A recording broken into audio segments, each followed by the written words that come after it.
Bonjour tout le monde, je suis très heureux de vous retrouver pour ce nouvel épisode de la chaîne de la chatte. Et aujourd'hui, parlons du maître mot de notre devise nationale, parlons de l'égalité. Mais en fait, le postulat de départ, il était déjà biaisé à la base. Ben ouais, dans la Genèse, il est quand même bien écrit que tous nos ennuis, c'est la faute à Ève. Ah ouais, c'est elle qui a croqué la pomme, non?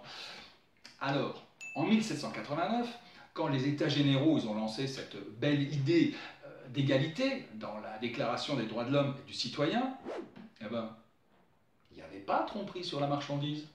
Ah non, c'était écrit dans le titre.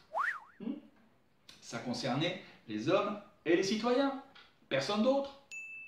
Sur ce, la belle Olympe de Gouges, mignonne, hein, qui voyait bien qu'il y avait un truc qui clochait, elle a voulu faire rajouter des femmes et des citoyennes.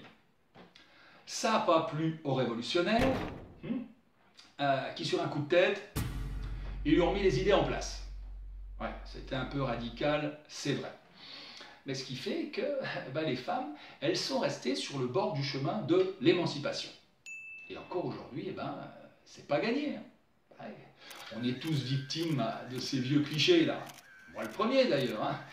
Tenez, si le mécano qui va s'occuper de la révision de ma bagnole, c'est une femme, je suis désolé, mais moi, je tique. Et tout ça, parce que les perceptions qu'on a des hommes et des femmes, c'est pas les mêmes.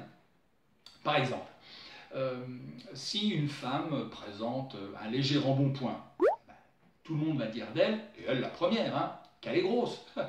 Alors qu'un homme, lui, c'est un bon vivant. Ouais. Si un homme multiplie les aventures sentimentales, ce sera un don juan. Alors qu'une femme, elle, c'est tout de suite une nymphomane. C'est pas injuste ça? Enfin, moi je suis quand même optimiste. Hein. Ah bah oui, l'égalité des sexes, on va y arriver. D'ailleurs, depuis 1965, la loi autorise les femmes à signer un chèque sans l'autorisation de leur mari. C'est pas une belle avancée ça? 1990, abolition du devoir conjugal. Maintenant, c'est monsieur qui va avoir besoin de l'autorisation de madame. Et enfin, mieux vaut tard que jamais, 2013, les députés ont abrogé la loi qui interdisait aux femmes de porter un pantalon. On va y arriver. Ce qui nous amène à notre chatte du jour. Prêtez-moi une oreille attentive.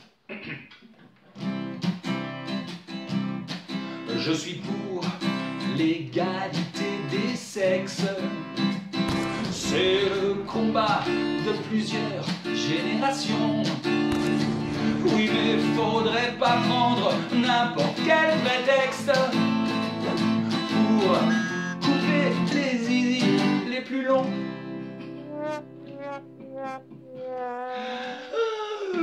Oui, mais avant toute chose, il faudrait quand même que les pouvoirs publics ils prennent des mesures, non? Bon, écoutez, moi je vais vous laisser méditer tout ça, hein, et puis à la semaine prochaine. Hein. Mais en attendant, portez-vous bien.